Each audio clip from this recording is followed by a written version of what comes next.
What is up, people? Welcome to a BeastBound analysis video.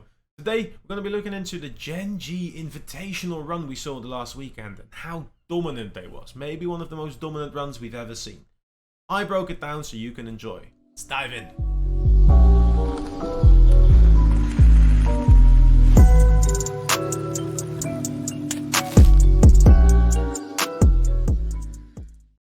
So, as it turns out, while I was recording the video, I realized that the full analysis is already out, and shout out to Danger Taco for getting this out quicker than I could.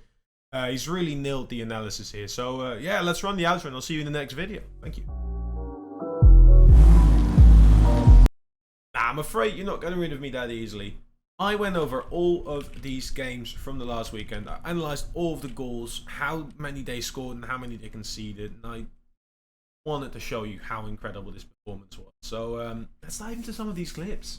So one of the first goals that I want to show you is this goal by Chronic here in the Swiss stage against Seoul. This is game 1, so this is right off the bat, and they're already 2-0 up. Already started playing here. You can see how the aggression from Abjack has already led to one of the demos here. Nolly's going to set themselves up for a shot. No one actually going to go for that. An early double commit from Seoul. But it will cause 2 of their players to be on the back. And Chronic can just back out. There's no need for him to be anywhere there. But then Nolly comes with this fantastic touch. Realizing Drew has already jumped and Stealth has just spawned with 9 on the backboard as well. The midfield is completely open. Nolly spots this immediately and Chronic pounces on it. Waiting out ever so slightly, allowing Nolly to go for a little bit more aggression. And Chronic's just going to slot this like bottom left corner. And this combination of forces, the aggression from Abjack, the passing into the midfield, and the positioning advantage that they have early on, for me is one of the most spectacular things to look at. Now, what I've done is I've gone over all these replays that they've played over the past weekend. I've gone over every single goal they made, and I've tried to categorize them. And I've come to these 5 categories in the end. And then obviously the combination of categories. These are the big 5. Disruption, outpacing rotation, mechanics, passing or the use of space, and an misplay. The combination of these, they are like often rarer, but they are phenomenal. So the one we just looked at was a combination of a few, like aggressive, leading to a positional advantage, leading to space in the midfield, passing play kind of thing. And these are some of the like hardest to defend against goals you're ever gonna see. Now, the interesting thing about Gen.G is that they remind me of the old Northern Gaming side. For any old RLCS watchers, you'll remember this clip from Northern Gaming back in Season 3 RLCS, where Remco was like passing. And this was at the time fairly new. We were used to solo plays and like pressure plays, but passing plays were completely new to the scene. And so much more is now required to score a goal. And these combinations of the factors mentioned before is what truly sets a team apart if they can combine this successfully. Now, what's interesting about this team is that, just like Northern Gaming, they take this game that's been out for years and years and where relatively little has changed, and they're able to use creative types of movement to stump opponents. They combine disruption, passing plays, the use of space, the use of time so well and so smoothly. Look at this play here, again against Seoul. It's straight off a kickoff. They've just scored. Abjack goes for the kickoff, normal kickoff. Chronic immediately dives on the follow-up. Gets the demo, gets possession. Abjack can just rotate out. So you've got your safety net secured with Abjack being back. Nolly here, he sees this, and this is phenomenal from Chronic as well. This jump, ever so slightly delayed, and an unconventional jump to just pop it up, and Knight's just surprised by this. So we have had the disruption with the demo, we have had the mechanical outplay to surprise Knight, and here comes the outpace rotation where Nolly is the first to the ball, third man not even being close to recovery yet, and even though the initial shot isn't straight on target, they get the mechanical play here as well and are able to score it 5-1.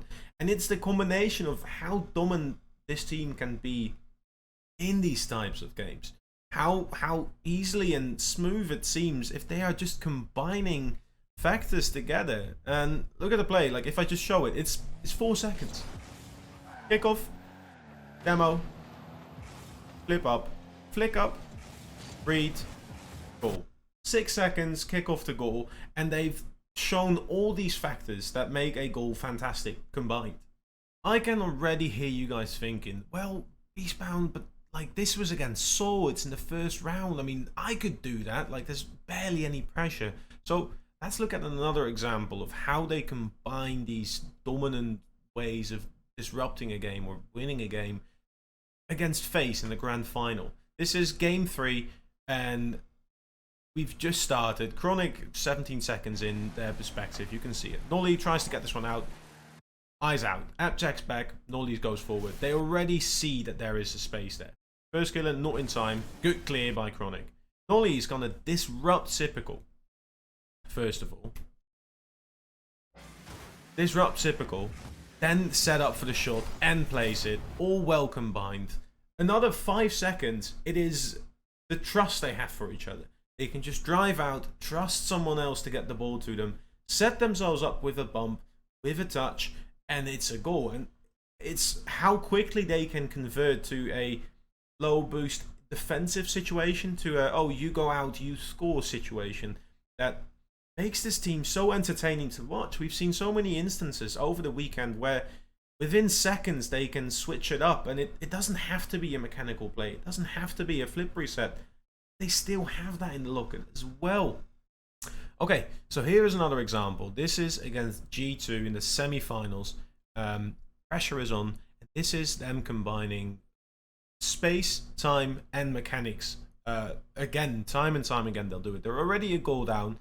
Nolly's going up for a flip reset, gets the attempted shot off, and Appjack's cleared as well. Now, Chronic here, last man, has to play some time. Good for them. There's no immediate pressure. Atomic and JNaps both kind of hesitant to push out immediately. May have been better if they had actually done something against them.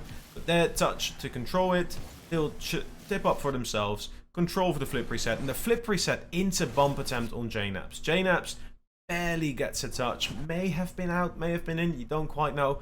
Doesn't matter, Appjack's there, ready to touch it in.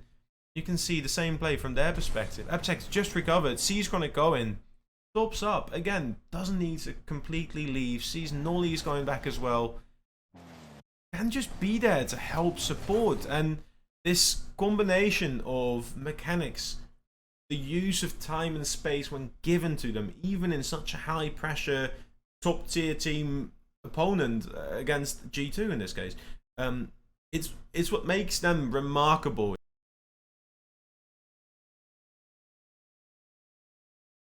After all these compliments, of course, you're already wondering, well, is there, you know, like a downside? Is there something that they do wrong or something that they can improve on? And absolutely there. Of course, no one's perfect. We're all human. We all make mistakes. And one of the things that I found to be a major issue for Gen.G is the changing of pace.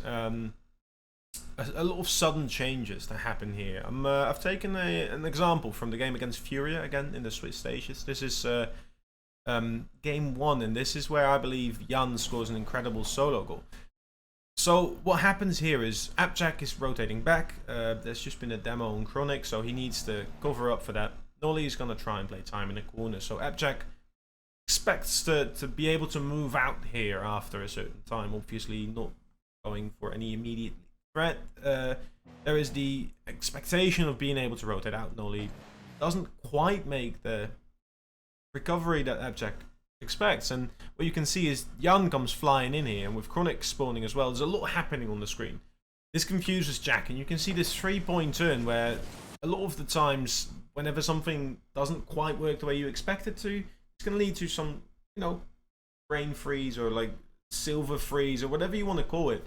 And in this case, it causes to a complete standstill for apparently Jack. He doesn't really know where to go, what to do, and that happens multiple times during multiple series where a sudden change in the game is not anticipated. Even though they have a safety net, or he's meant to be there as a safety net, the sudden change of pace, in this case from Jan just coming flying in, and the sudden change of players with Chronic being demoed just before are a little bit too much. And obviously, like, yes, what do you do against this?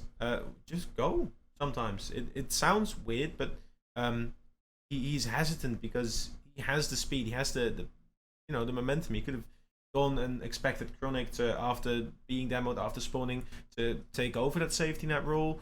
There's a variety of things he could have done here to prevent this from happening, and you look at it, it looks very awkward. He just does this like 3-point squeak, squeak, squeak, squeak turn that just leads into a lot of free space above the goal. So what you expect to be a safety net doesn't actually pan out to be a safety net. And that's one of the things that I found that still hinders this team. I'll give you another example. So here's another example of what we just showcased, where a sudden change of pace or something even slightly unexpected can lead to a fairly simple goal. In this case, this is against G2. Kickoff's just started, and Abjack expects any touch out, Chronic to be back, and them to be able to move in or aggress or go somewhere in the midfield, and JDub just goes for goal. And you can see like the time it takes Abjack to react to this, and even Chronic to react to this. Like, none of them are really ready for a direct shot, and catches them off guard, and it just bounces off. And what may very well just have been an attempt at a setup just ends up being enough to actually score in this case here. And it's interesting to see how something that looks silly actually may be their downfall. The sudden change of pace, sudden change of anything really can be enough to surprise Genji, and remains, in my opinion, their biggest weakness. Now, to summarize all of this, I wanted to like give my compliments and like a very well-deserved like respect to this team. It's a fantastic, charismatic team to look at, to see play, and they feel like they're having fun playing the game together, and that's fantastic to see. They use creativity, they use passing plays, and I mean, they had 100% assist rate all throughout playoffs, which is phenomenal for more than 20 goals. Those are all record-breaking like stats, and that's it makes them one of the most fun teams to look at right now. And I can't wait to see them in Rotterdam and perform at the Fall Majors, and it's going to be really good. Maybe I'll give them something to think about. Maybe they'll see this and they'll see if they can work on the unexpected things. We'll see what they can do. Anyways, they're a phenomenal team, and make sure you keep an eye out for them and what they'll do in coming months. Now, I've had a fantastic time analyzing all of this. I mean, it's literally Monday morning. I analyzed all of this, and I've had a blast doing all of it in the past few hours. Categorizing all their goals, looking at like what they showed us this weekend, and I can't wait to see more of them during RLCS, and what RLCS is going to bring as another team. So if you like this analysis, make sure you leave a like, comment, let me know what you thought of it, and let me know if you want to see some other teams analyzed. And who knows, maybe I'll do more of these videos in the future, because I really do enjoy making them. Thank you so much for watching. I've been BeastBound. See you in the next one.